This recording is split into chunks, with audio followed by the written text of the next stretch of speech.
Good morning, and thank you so much for joining us today. My name is Michelle Nellenbach. I am the Vice President for Strategic Initiatives here at the BPC, and thrilled to be kicking off what we hope will be a series of events focused on American competitiveness and obviously the supply chain delays and crisis that we're currently experiencing play heavily into that. And so we've got a great panel to get here today to talk through some of those issues. If you're listening, you obviously know that there's a supply chain problem. There's a number of causes. We've got a shortage of workers, including truck drivers. We have a shortage of containers. There were COVID closures that we're still grappling with. And there's some international pressures. And so this is all kind of ballooned into this moment that has caused significant delays where folks are seeing empty grocery shelves.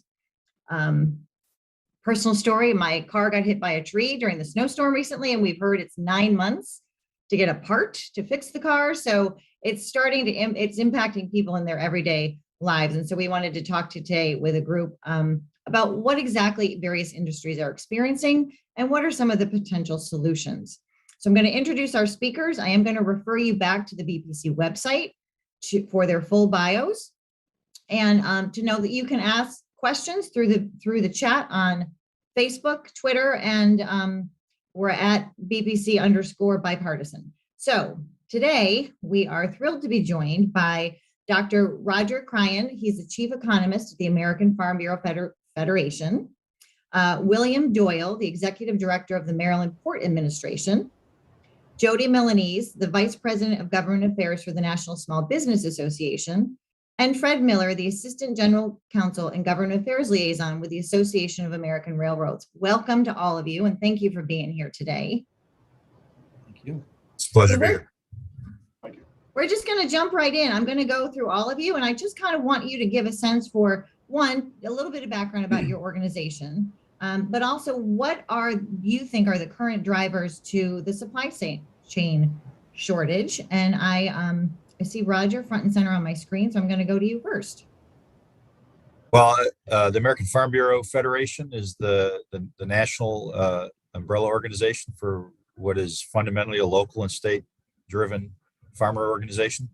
Our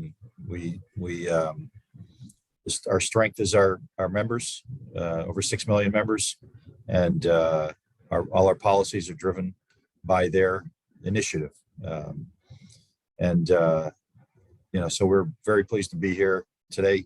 I think the second part of the question was about what's going on generally. I would say one of the big drivers right now is the overstimulated economy. We've had some changes in the shape of demand because of COVID. A lot of the things that we were demanding, a lot of things we were supplying, restaurant meals, ball games, live music, theater, stuff like that, is a lot of that's been shut down or pulled back.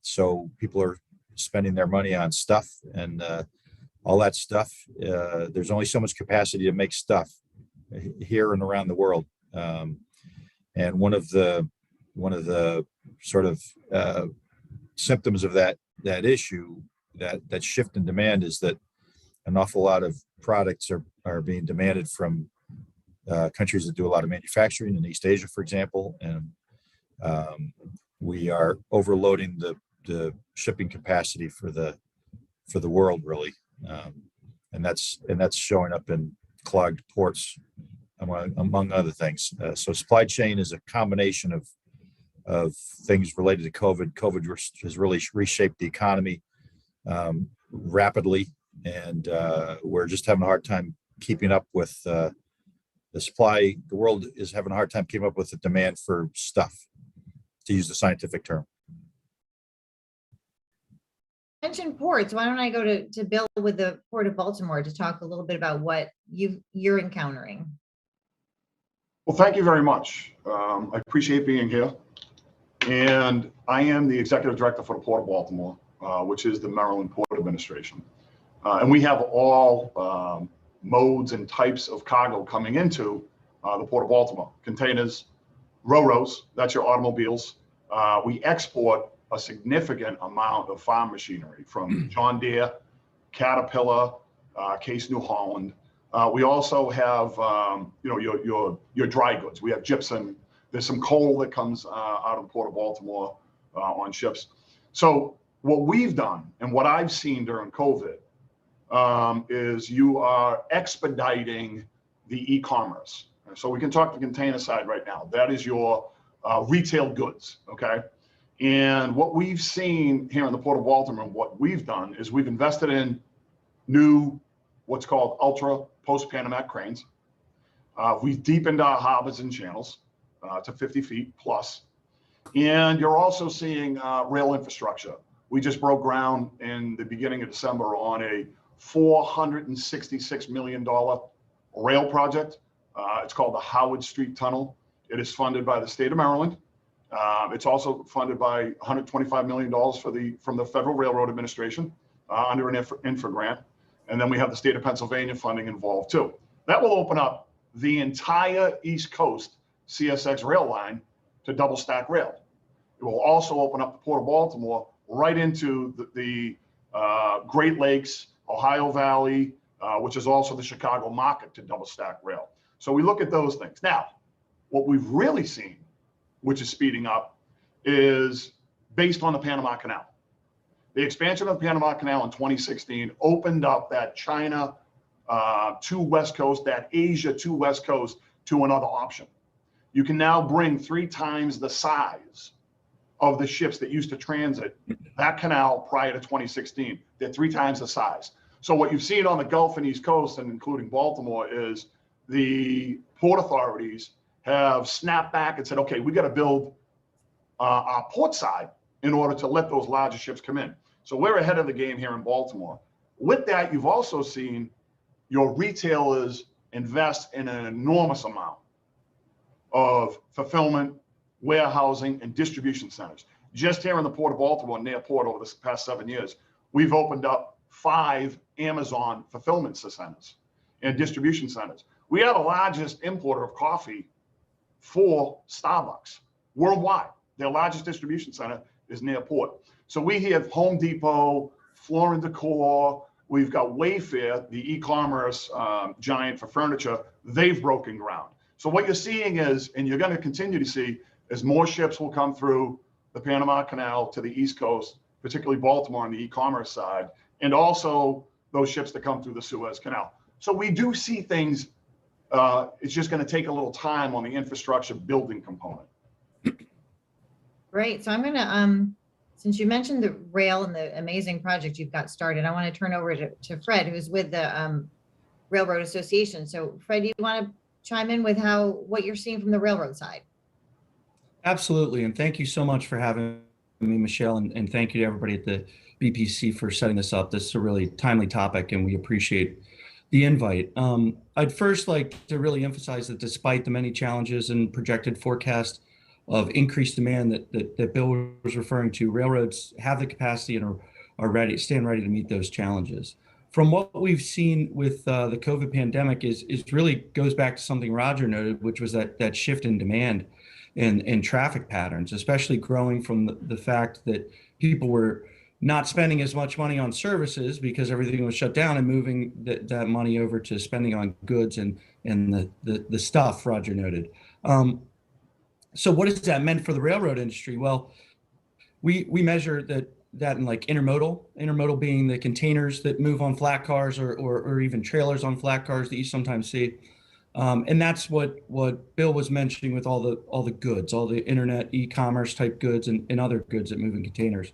So for all of 2021, U.S. intermodal volume was up 4.9% over 2020. That is the second most ever for a full year in since we've been measuring that. The largest was, I believe, in 2018.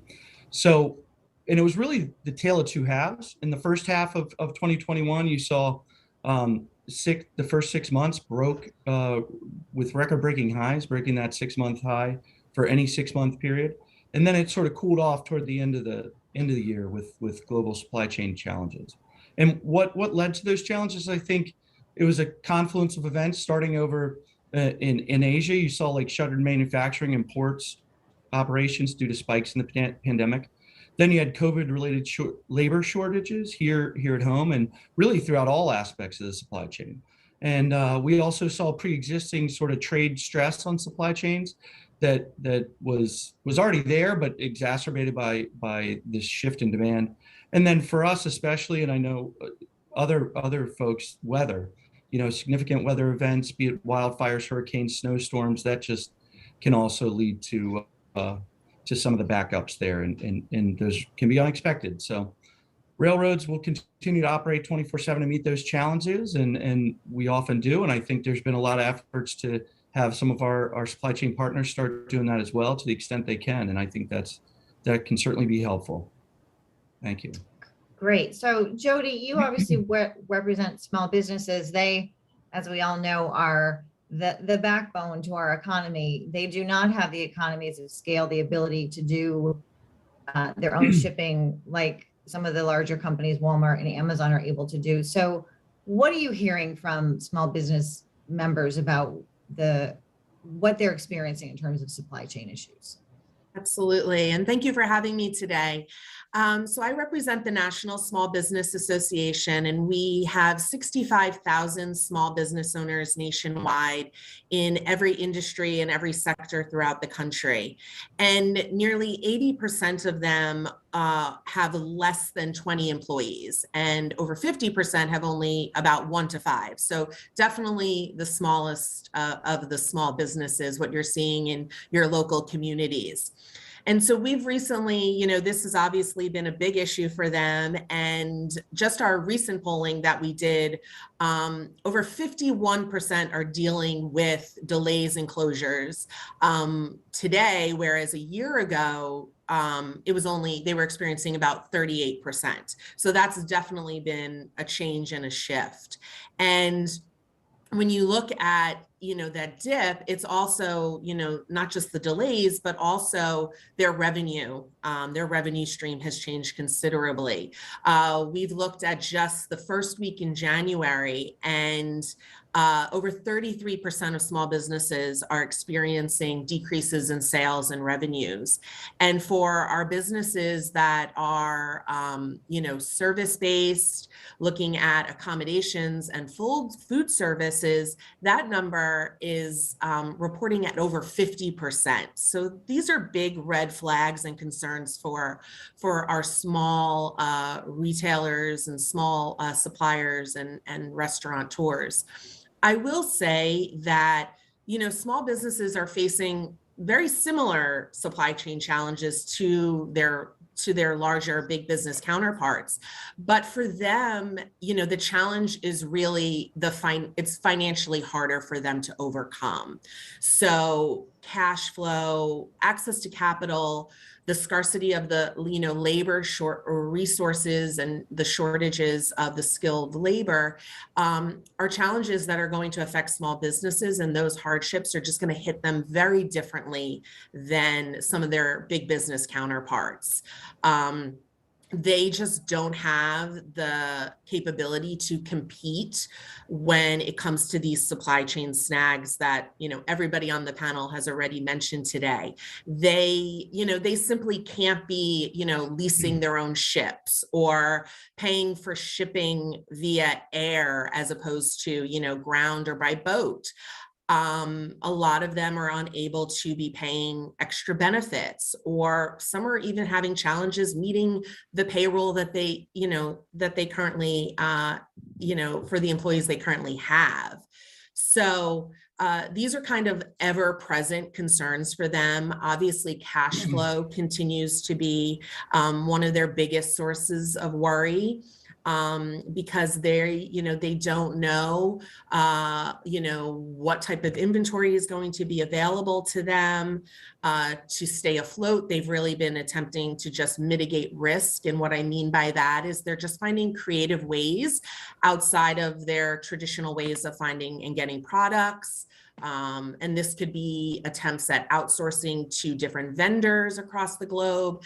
It means, compromising with their customers in terms of, what the original order may have been, making modifications. You may have wanted, one type of new product, and now you may have to compromise with their clients and customers and get something else. So there's certainly, there's a lot happening with the unpredictability of, the shipping and the labor and competition. And then obviously still the virus itself is creating an environment that is sort of left them, guessing and scrambling and trying to, figure out how to still stay, stay at full capacity, keep their businesses up and operating. They've been living in this like roller coaster for the past 2 years, and they're just trying to find this sort of delicate balance so they can stay in business long term. So thank you so much for that, Jody. A really good picture of what the small businesses are encountering. And Roger, it seems that the family farmers and such would have a lot of the same issues.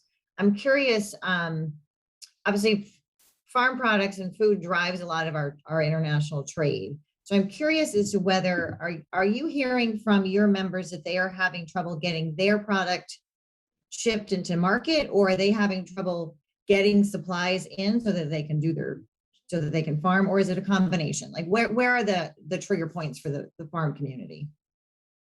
Farmers are facing pretty much all the issues that anybody in the economy is facing. They have, in terms of the sort of the supply chain, in terms of transportation, which is what we're generally focusing on today. They are facing difficulties, particularly getting exports out. The shipping container issue, there's a shortage of shipping containers. For a very long time, American exporters have benefited from the large volume of imports, bringing in a lot of containers, and a lot of containers having to go back to the rest of the world, that they'd go empty if they weren't filled with exports. For many years, U.S. exporters have benefited from lower rates shipping back to East Asia, for example, than the rates for shipping from Asia to the West Coast. With the massive increase in the demand for stuff and shipping from coming in, the ships are full, the containers are full, and the ports are full. But the containers, in particular, have been in such demand that a lot of shippers have been moving them right back overseas instead of letting them kind of circulate in the U.S. economy and pick up export loads. That's been a really serious issue, and it is our expectation. The shipping containers, which are pretty much all built in China, are being manufactured at a record pace, and we're hoping that which is really one of the sort of most short-term infrastructure issues that could be addressed, getting more containers in circulation. We're hoping that as those containers get in circulation, it'll be a lot easier for U.S. ag exporters to get their hands on the containers and move them back to the ports, especially if the port rules seem to be shifting towards prioritization of dual transactions, which means containers that come in loaded get priority over containers that come in empty. And so this type of thing is offering some hope for ag exporters, but we continue to run into general supply issues of getting inputs. We could have a whole discussion, a whole hour-long discussion about why fertilizer prices are high, but that's an international issue. It's got to do with transportation and supply generally, because these supply chain, we've been talking about supply chain issues, and the first things that showed up were transportation issues. But as I said, the sort of the overheating world economy focused on stuff has created just general supply issues. And so farmers are facing issues getting fertilizer at a reasonable price. We've already talked a little bit about equipment manufacturers having a hard time getting the parts that they need to roll those things off the line. So farmers are having a hard time getting equipment. Used equipment is selling at record high prices. There's just and all sorts of inputs they're having challenges with, and that's not to mention the labor problems that farmers have faced for a long time, but the whole economy is seeing now. It's a challenging situation, but farmers are still farming. I think when you talked about empty grocery store shelves, I think that's been extremely localized. I think there was a big storm in the DC area a couple of weeks ago that that caused a few stores to get to be delayed in getting stocked, and those pictures sort of went all over the country as if there's not enough food in the economy today. But farmers are still farming. If you can't always find exactly the cut of meat you want or the exact product you want, there's plenty of food in the stores, and so things aren't as bad as they're made out to be, but they're pretty challenging for farmers and most of the folks that are trying to produce in this economy. Thank you, Roger. So Bill, I want to get you back in here because a lot of what Roger was talking about involves ports and shipments coming in and out. What are you seeing in terms of the containers? I know there's a shortage. How are you all trying to address some of that? So, Roger's correct. Now, I can be a little bit more direct on how it works. So if you take a look at the Port of Baltimore, you got to differentiate between the types of ships. You got bulk carriers where that's not containerized. You like for instance, everybody knows the Port of Baltimore with Domino's Sugars. So Domino's Sugars during COVID, what happened? Everybody was home baking. So we had an enormous amount of sugar come in, but that comes in on your bulkers. If you talk about the container ships, okay, this is the problem that's happened, and Roger touched on it, is a lot of the containers were going back to Asia empty. They were not circulating into the stream of commerce to carry containerized agriculture goods. So what you've seen in Congress recently is a discussion, and it's in a bipartisan discussion. And what we do here in the Port of Baltimore is we talk to our ocean carriers and our shippers, which are beneficial cargo owners. The Port of Baltimore, we're a taker of exports in containers. We'll wait for the exports or the ag goods to go on the containers. Our marine terminal operator is Ports America Chesapeake. They're one of the best in the nation. And we will put those containers aside to have them exported out into the international market. But the argument that you have, if you're standing in front of a congressman or you're standing in front of an administration, it doesn't matter if it's a Biden administration or the Trump administration, what doesn't work is when you tell the farm community that an empty container going back to Asia is more valuable than a container full of farm goods from mid-America. It's not going to work. So what you see going on now is the beginning touches. I watched the Biden administration is they are getting the message out. Wait, containers, empty containers, please wait for the farmers to get their goods on and into the stream of commerce. And I think that you'll see there is some legislation moving around right now on reformation of the Shipping Act. And that would deal with your empty containers. It would also deal with another issue called detention and demurrage, because you've got your containers that go out and then they need to get back in a certain amount of time, or your business is going to pay a penalty fee. And then you have the chassis, which the container sits on. That's basically your trailer for the containers. So these things that are moving in and around the economy are absolutely critical for the stream of commerce and goods, whether those goods are containerized, iPhones, electronic equipment, or your agricultural goods. I think we're moving in the direction right now that there is a recognition, like here in Baltimore, we're in the stages of, we've set aside an area of property which would have empty containers stored for agricultural products. They'd be available for those agricultural products. So here in Baltimore, Mid-Atlantic, we've got the corn. We've also got the soy meal that we can put in containerized.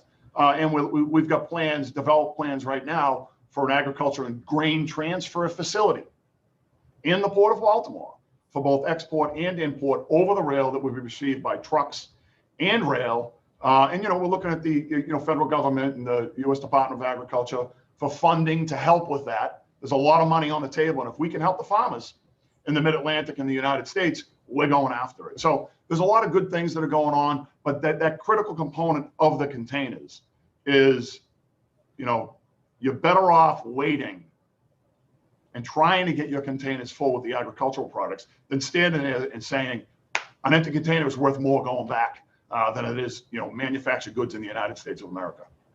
So you had said Baltimore, you have initiated a process where you're going to hold some of those containers. Do you think, are your colleagues at the other ports doing the same? As a matter of fact, they are. Okay. I can say that Oakland did it as well, and it's within the last 2 weeks. Oakland has announced the same thing. So, Oakland and Northwest Seaport Alliance, Seattle, Tacoma, they're big agricultural export ports. So they're finding ways to, pull those containers out as well and have them ready for those agriculture. Nothing's worse than having the agricultural goods spoil at the dock because you can't get a container to put it on a ship to get overseas. So they, it is working its way through right now. Okay. So Fred, obviously a lot of those goods are traveling over your members' rail. With this huge increase in volume, as everyone has indicated, people staying home, they're ordering more online, they're baking more. How are the railroads addressing that increase in volume? Are you having to put more trains out? How is that all working? Yeah, thank you for that question. That's a good one.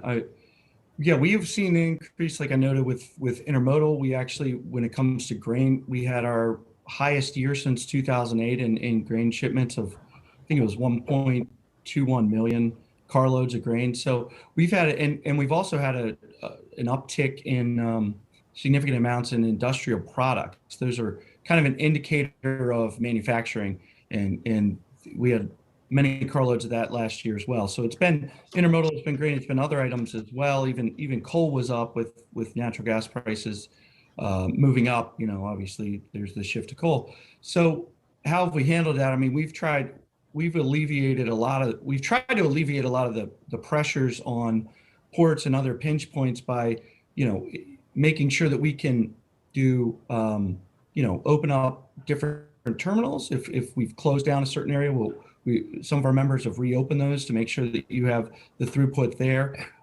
Some members have even worked with other inland ports, like I know on the West Coast, to move things from maybe Southern California so that there's pinched warehouse capacity and the like, take it to Utah or the inland ports up there for distribution rather than have it all emanate from Southern California. And a number of members have actually given financial incentives to help move these containers and other goods that are kind of stuck to ensure that there's a free flow of the rail intermodal transload facilities or the terminals at the other end. So they're working a lot with a number of different options and creative ways and solutions to make sure we keep things moving as free flowingly as possible through our terminals and throughout our system. And I will say, it's worked. We have the capacity right now to move those containers inland and back. So, but I think what Roger and Bill both noted is true. There is sort of a shortage that's exacerbated by containers either sitting on chassis or waiting to be unloaded. So that creates that shortage. So that is of concern. Yeah. I want to touch. All of you have spoken at some point about the workforce challenges. We saw the great resignation. There's COVID. You've had, and regardless of whether workers are leaving, even when they are there, you've got to have them spaced and masked, and it's just created, I think, some logistical issues there. Jody, these are particularly pronounced issues for small businesses. What are some of the remedies you guys are talking to Congress about? What are you hearing from your members on solutions here? Yeah, small businesses are just facing, a plethora of employment and workforce problems related to this supply chain crunch. And it's everything from, hiring and onboarding, worker shortage, retention, unpredictable scheduling, wage and hour issues. And so, especially as we're seeing, these surges of the number of individuals that are sick and exposed, folks are looking, they need childcare.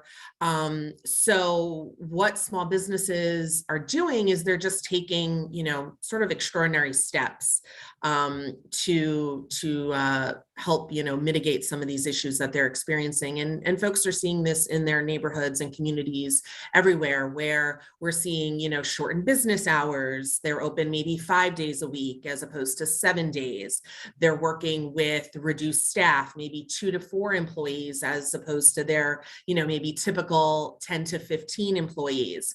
They're closing some of their locations.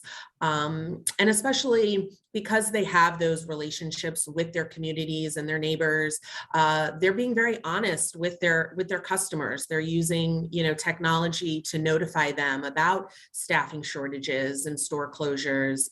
For our members that are professional services, they're picking up the phone and calling them and saying, expect late appointments, longer lines. We're just trying to make ends meet, and this is what's happening. I think the other side of this issue is also, finding the skilled workforce to even hire.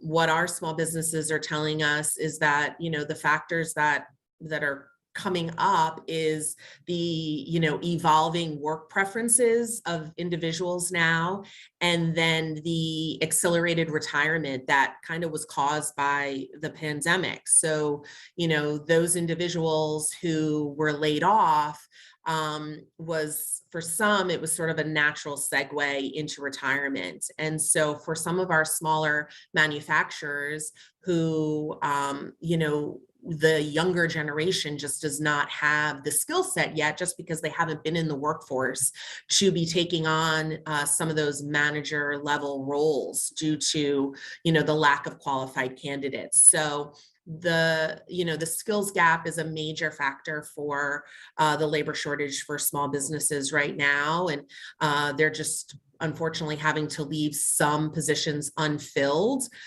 because those available employees sort of lack the skills necessary to perform the job well. And then I think the other part of that is, worker preferences have changed, really. People started realizing, during the pandemic, how vulnerable we all are, and many priorities have changed in terms of what they're seeking, the benefits they want, and providing competitive compensation packages can be a challenge for a small business as they're still trying to stay afloat and keep the employees that they do have. And so as workers are reprioritizing their lives and maybe wanting to stop working full time, they're looking for shorter hours. They have childcare to consider. They may be taking care of, elder parents. So companies are really starting to adopt more of like an employer-centric approach, which a lot of obviously, larger big businesses do, but this is now beginning to be a focus for small employers too. So I want to throw this out to the others. How much of the issue are you experiencing worker shortages in your particular fields, and how much do you think that is driving some of the supply chain issues? Well, I can address two things here. Sure. So when you look at it from a port standpoint, you got to look what's going on inside the gate of the port and then what goes on outside the gate of the port. So for instance, in the Port of Baltimore, our workforce inside the gate is unionized. We're a unionized port in the Port of Baltimore, and it's the International Longshoremen's Association. So during COVID, they took it real serious. They masked up, they washed. When vaccinations could happen, they got a vaccination. So we weren't really hit in this port like some other ports were on the COVID. So our labor workforce, our unionized labor workforce, was here on the job throughout. Now, what you look at on the outside of the gate is your warehousing.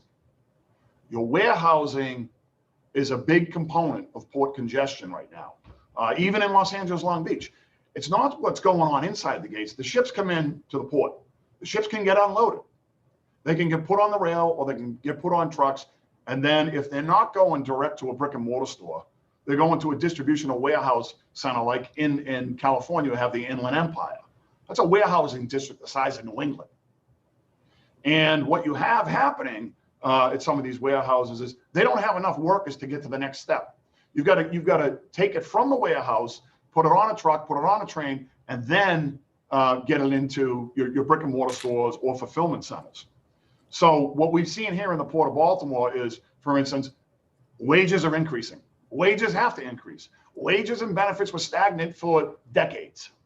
And now you're seeing, like, for instance, if you look at Amazon, Amazon is offering $22 an hour for a warehouse worker with a $3,000 sign-on bonus.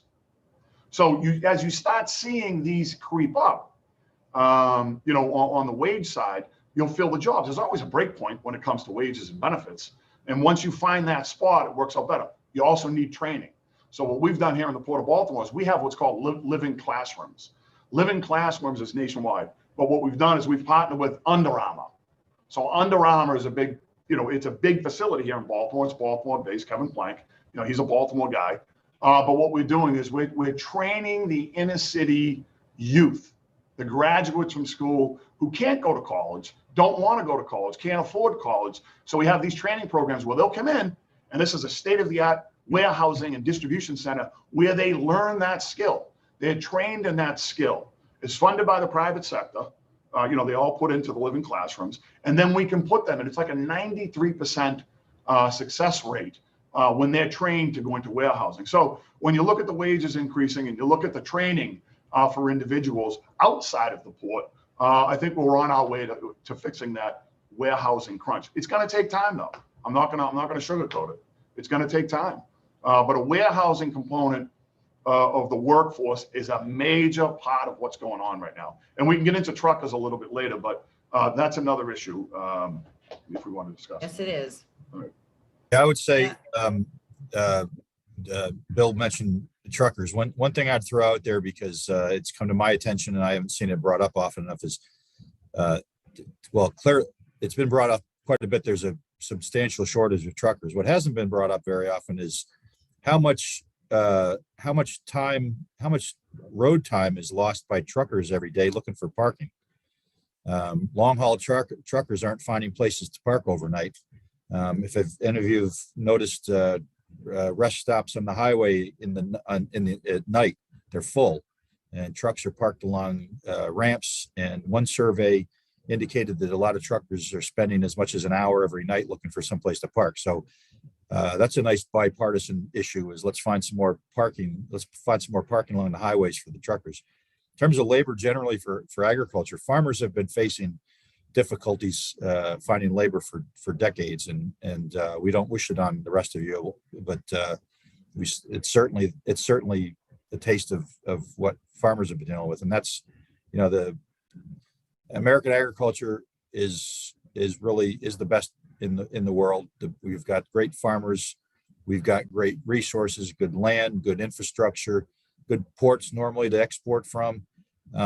Everything we need except labor. We need help, and some solution for that has to be found. So I did not know that about the truckers trying to find a place to park. Yeah, it's a. I mean, if you think about it, if you can add an hour a shift to every trucker's capacity, you'd put some dent in the trucking labor issues, and that's something that's come to my attention. It's not really in my portfolio, but every time I have a chance to throw that out to somebody who might have something to do to help with that, I try to throw it out there. Well, thank you for doing so. Fred, is there anything you want to talk about in terms of the railroads and the workforce issues? Yeah, sure. I mean, we're constantly evaluating our business needs and our labor needs and adjusting our levels to meet our customers' needs. And pretty confident that we have the resources in place to sufficiently handle the current rail volumes. As Jody mentioned, there's a lot of reasons for labor shortages, be it attrition, be it folks not wanting to come back to work or not wanting to come back to the industry they began in because they want a different lifestyle. But some members are having some shortages here and there, but I think they're working hard to meet those needs. I would reiterate, I think what we're seeing being sort of that middle mile of the rail, rail being the middle mile of the supply chain, is the pinch points on either end, be it as Bill noted, the warehouses, both, be it the Inland Empire or near the port or at the endpoint as well, wherever we're moving the product, there are labor shortages there, and the trucking shortage too. If you're not moving something on dock rail from the boat right onto the railroad, then you need a drayage truck driver, which is short haul trucking, to move it from the dock to the inland rail terminal. So that requires, not only that you have the labor for the truckers, but you got to have the chassis, you got to have, the power, the tractor to do that. And I think you're seeing some of those labor shortages in trucking, but also in the warehouse that can reverberate throughout the supply chain. Great. So I do want to remind our listeners that you can ask questions through the chat function on the YouTube and Facebook, or on Twitter at hashtag BPC Live, and we will turn to those questions in just a few minutes. I did want to ask all of our panelists if there is anything from a regulatory perspective that the administration or even Congress could look at that might ease some of this burden in the short term. Any suggestions on things that they could do that might help alleviate some of this? One thing that can be very disruptive is last minute changes in regulation of crop protection, pesticides, herbicides. When regulatory changes happen at the last minute, it throws a lot of planning up, out of whack.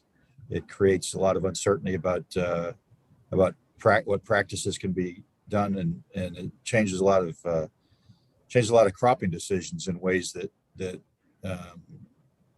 impact, sort of multiply the problems that farmers face when they have uncertainty about what they get access to. Farmers have to plan for sort of a package. When they plant a field, there's a package of seeds and pesticides and fertilizer. They need to know everything they're putting on that field. And if one of those things gets taken away from them, the whole decision tree, the whole package is thrown out of whack, and that can create a lot of uncertainty. So that's one thing. Of course, a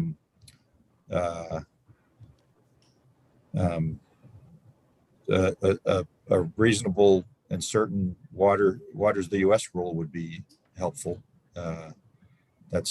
We can't emphasize that enough, and I hope we see a reasonable result from the current administration. We had a reasonable waters of the U.S. rule until a few months ago, and now we're looking to see what the next one's going to look like.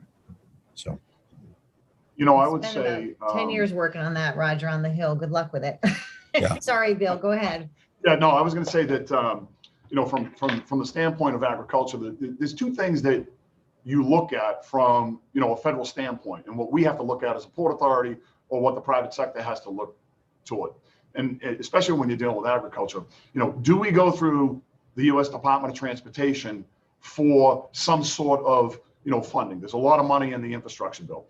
Or do we go to the Department of Agriculture for that? Like, for instance, I had talked about soy meal, what we do in Baltimore. We use old technology. We're infrastructure challenged right now. We still get the product out, but we're using augers and things like that to get it. So, we are now, pointed in the direction to go to the Department of Agriculture to get that facility, some funding for that facility that would benefit the entire Mid-Atlantic farmers to get their product out into the market. Now, on a positive note, I got to give it to the Department of Transportation. They really move quick, the US DOT. A lot of people don't know this, but truck drivers, there was a spot between 18 and 21 years old where you could not drive in the international, interstate commerce. Truck drivers were not allowed. If you were 18, 19, 20 years old, you could only drive based on your state law and only in intra-state commerce. Now, in that big infrastructure bill, the federal government through the FMCSA, they put together a pilot program that would allow 18 to 20-year-olds to go through a program in order to get their certification in order to do interstate commerce. I mean, look at Maryland. You don't have to go too far to get to Delaware or to get to Virginia or DC. You're crossing state lines, or into Pennsylvania up Route 83. So you needed that interstate commerce driver. Well, yesterday, the FMCSA, the U.S. Department of Transportation, came out and said the rules are now written. They have the rules written for this pilot program on the 18 to 20-year-olds. So again, you may have a kid that went into the military and he was overseas fighting. He comes back, he couldn't get a job, and he was running big rigs, in a war zone. So he comes back, he wants to get a job in trucking, he couldn't do interstate. And then of course you have the kids coming out of high school, they may not necessarily want to go to college, they want to try something new. And that trucking was off the table for them until they were 21. So I got to hand it to the administration for getting that done quickly. I got to hand it to Congress for passing that law finally. But I think that will be helpful in opening up a significant pool of new drivers, especially in the port industry. From the small business perspective, I would say just generally regulations usually have a disproportional impact on small businesses. When we, survey our members, they're paying on average about $12,000 per year per employee in regulatory costs. And so these typically costs of any type of new regulation to a small businesses, especially those with 50 or less employees, which is what makes up NSBA membership, they're paying nearly about 20%, higher regulatory costs and fees, just with all that the new requirements may have on them when it comes to any type of new regulation that they're going to have to comply with. So we're always, paying close attention to these changes and what kind of impact that may have on small businesses. Yeah. Go ahead, Fred. Oh, thank you. Yeah, I think really when the administration is thinking about new regulations or old regulations and reforming them, you got to think about the impacts on the supply chain now, the costs and benefits that go into those rules, and what those unintended possible consequences would be on the supply chain. As you noted earlier, this is in a series of events that you want to do on competition, and in the president's competition EO earlier, or in the summer of last year, it asked the Surface Transportation Board, which is our economic regulator, to consider a rule on what we call forced switching. Now, and under such a rule, that would require one railroad that could carry freight from the origin to the destination to then switch off to another railroad just because the shipper desires it. And to us, such a new regulation could add a lot of complexity and inefficiencies into our network and the system. And, a lot of, as you all probably know, railroads have spent billions of dollars to streamline our systems and our networks to make sure we're taking the most efficient route and moving traffic as quickly as possible. So we don't want to disincentivize future investment or really create some inefficiencies where the supply chain would ultimately suffer. So that's something that to always look at when you're regulating, and also doing things that can enhance supply chain fluidity and efficiency is always helpful. That's a great point. I think at this point, we need to make sure that whatever Congress or the administration is doing does not exacerbate the delays we're already experiencing. So we did get a couple questions from the audience. From Michael Johnson, it's what are the most impactful infrastructure investments that can be leveraged by federal funding to ease the supply chain congestion? And I'm just going to add a little tweak. In addition to that, as you had mentioned, Bill, we just had this huge influx of infrastructure money through the Bipartisan Infrastructure Plan. And so, how much of that is going to help ease some of this burden as well?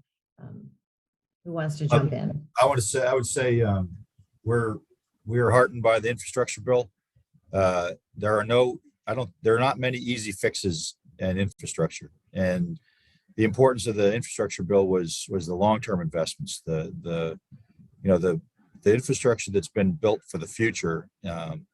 And aside from Bill's port, I'd highlight both Virginia and South Carolina have done a good job building for the future. If the ports aren't being built out for future growth, they won't be ready. And this is the kind of thing that matters. The infrastructure bill contains funding for highways and inland waterways as well as ports. These are things that are going to matter in the long run. We certainly hope that there's going to be some relief from that funding in the short run, but the real important thing, I think the lesson from what's happened in the last 23 months is that we have to keep our investments in infrastructure up for the long term.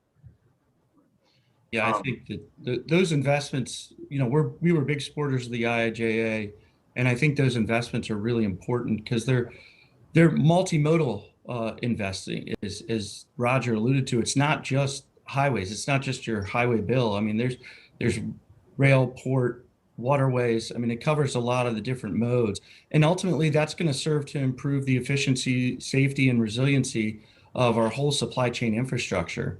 And that can really facilitate more global trade. And it's not just the investment programs that were included in the IIJA. I think those investments and, you know, from our perspective, our private funding will actually go further with some of the permitting reform that was included in that bill, including the codification of one federal decision and, you know, making permanent that federal permitting improvement steering committee and setting sort of deadlines on permitting reform.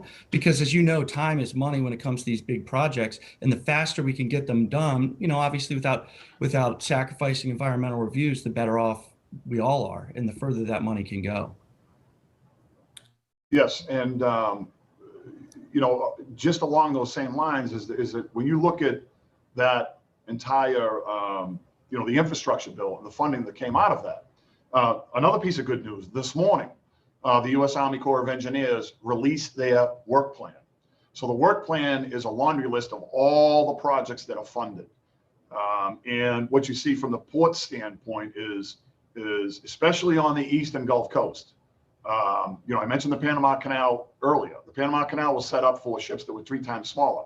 Therefore, your ports were all set up. So there is an enormous amount of money in the work plan for dredging, because all ports need to be dredged. Right here in Baltimore, you know, the ships enter in Cape Henry, Virginia, and come up to Chesapeake Bay and into the port of Baltimore. So there's significant dredging funds that just were released this morning, and it's nationwide related to dredging. So you have that piece in there, and then, you know, we'll see how this, you know, the way it works is, you know, earmarks went away a long time ago. We'll see if they come back, but most of your funding, a significant amount of your funding gets you know, filtered through the federal agencies. So the Congress gives that block of money, the administration puts it through the agencies, and then the agencies filter it out into, you know, port authorities and rail projects and things of that nature. So we're going to see that money, you know, continue to come out, that funding to come out over the next several months. Yeah, from our perspective, NSBA was supportive of the IIJA as well. We were kind of pleased to see that the administration and Congress was able to keep in and advance some of those Buy American and domestic manufacturing provisions. And they're really aimed at redirecting some of the manufacturing supply chains back onto our, you know, U.S. soil. And it's just really helping to prioritize, you know, making supply chain improvements. We see the opportunity for the creation of new jobs, small businesses being able to be able to compete for some of those job opportunities that are going to come when you see the, you know, the numbers around all of the transportation infrastructure projects that will be coming down to you know, the state and local regions, and also the inclusion of there was about $100 billion in money that was put towards grant programs that will also address some of these supply chain efficiencies. So we too think that that is going to be able to help and target some of these issues that smaller manufacturers and small businesses are facing. Great, thank you all. Yeah, there's a lot in that bill that's going to certainly help modernize our infrastructure, but really drive continued economic growth. It was a nice bipartisan achievement. I got one more from Mike Johnson. What is more impactful on labor resources, COVID case spikes taking labor out of the workforce, or the vaccine requirements? And if people would prefer to defer on that one, but anyone care to tackle that one? Okay. Yeah. I'll indicate. You know, we are concerned. I think it's important to consider labor impacts when you implement something like a vaccine requirement. It is a challenge. The COVID is a challenge. I think maybe in some ways the biggest impact are the number of people who are afraid to come back to work. one of the things that's been brought up repeatedly in connection with the Great Resignation is that there's a lot of people who aren't necessarily out of the workforce for good, but they just aren't comfortable coming back yet. So that may be the biggest impact. If I could add one thing, what we did here in the Port of Baltimore, and it really worked out well, because we also have, we have a cruise ship industry here too. So we have cruise ships, we have every type of vessel coming in and out of the port. So what we were able to do is use our institutions, Johns Hopkins University, MedStar Medical System. What the Governor Hogan did is, we approached them and said, look, we have ships coming in from all over the world. They're coming into the port. And you have longshoremen that are unloading the ports, and we go on the vessels, and you have people that have to go on the vessels and work on the vessels. And if you remember, the international community, the people that work on board those ships, they're foreigners. A large amount of them are coming from the Philippines or Chinese. So they come into the port. None of them were vaccinated for a long period of time because, the United States develops the vaccinations. So we had the vaccinations, and what we were able to do is we set up a system here in the Port of Baltimore that we offered vaccinations to all foreign crew members on board the ships, administered by the Maryland Medical Emergency System with Johns Hopkins University, with the clergy. We have the Apostle of the Sea. So, I went down there a couple of times, and it was amazing because, you've got these people that, they're from the Philippines, they're working on the ships. They get off the ship, they're able to get vaccinated in a facility, and they were all taking selfies and sending it back to their families in the Philippines or in Southeast Asia or in India. So we promote the vaccine here at the port, at the work, the working place. We also supported it for the unfortunate seamen that they never thought they were going to get a vaccination. So we've done that. We promote it. We wish and hope that everybody would get vaccinated. So, and it hasn't really been a problem here in the Mid-Atlantic. I think that's a great program. I hope all of your colleagues are doing the same, just to help spread it beyond our own borders. That's wonderful. We're coming up on time, so I want to ask one final question of each of you. So what is the one thing you would ask of the administration or Congress to help the supply chains over the long term? Like, what is the one thing they might be able to do now? Take the tariffs off fertilizer. Okay. Yeah, I think, it goes back to something I said earlier. The administration rightfully notes that the supply chain is a private one, or primarily a private one. Understanding that across the board, private sector and solutions come through innovation, and regulation should carefully consider and not disincentivize that type of innovation and investment. So I think performance-based metrics and using those to measure success is important when regulating, so that you have that flexibility to innovate and meet the needs, not strict operating rules or anything like that, but something that actually is performance-based and can encourage, not stifle, innovation and investment. I would say that on a staffing level in the federal government, with the amount of money that's available for funding through grant programs and things of that nature, that the agency should staff up. And if they don't have the staff to handle these grants, because you need that grant money to get out there as soon as possible. There are delays in certain respects in the past for that funding actually getting into the sponsor's hands, which is, whether it's a political subdivision of a state that helps the private sector, that money needs to move quickly. We can sit around and talk about all this money, but if it doesn't get into the hands of the people with the shovels in their hands, then it's no good. So I would say, expedite the funding and make sure you have the staffing available within the federal agencies to handle those grant applications and get the grant funds into the sponsors' hands as soon as possible. What small businesses are doing, and I think it ties to this supply chain, is that we've been talking to lawmakers about the possibility of providing another round of stimulus spending focused on some of those businesses who rely on in-person services. There's been talk about, adding a couple of additional $1 billion in grants to those restaurants that have been, most impacted by this. Venues of, entertainment venues, gyms, things that are still seeing this, surge from the latest variants.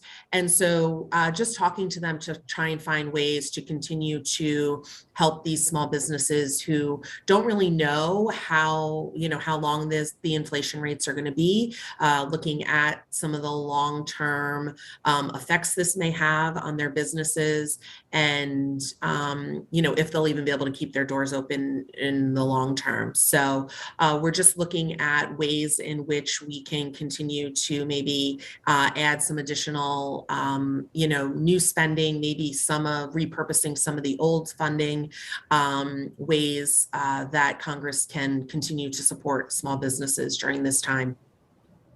Yeah, and I'd add to that, to what Jody's saying about inflation. I think it's important for us to recognize the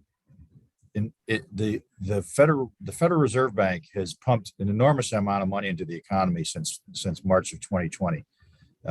If you look at the graph of the money supply, it's mind-boggling. It's unprecedented, and inflation has to be got under control. I think the Federal Reserve Bank has been saying the right things. They haven't. I don't believe they've begun acting yet, but it's going to be really important that the Federal Reserve Bank rein in the money supply, rein in inflation, so it doesn't get built into long-term interest rates, so we don't end up with 20% interest rates on long-term mortgages, like and long-term business financing like we had in the 70s and late 70s, and that we don't have to go through the kind of painful adjustments that we went through in the 80s to bring inflation under control. This is something that we need to read our history books and understand this is really critical. And it's not, there's been a lot of talk about prices up because of supply chain issues. Supply chain issues have, in a lot of ways, are more a symptom, an outcome of the sort of overheating economy from all this money being pumped into the economy. We really got to get inflation under control, or it's going to disrupt every small businesses and farmers and everybody. That's something that really has to be addressed. I think we will let that be the final comment. I want to thank you all so much for today's conversation. I learned a ton. I thought this was a really great discussion, laid out the issues super well. So thank you all. Thank you to our audience for listening. Please revisit the BPC website for future events around competitiveness. And thank you all to all of our panelists. You were really fantastic. Thank you. Thank you. Thank you very much.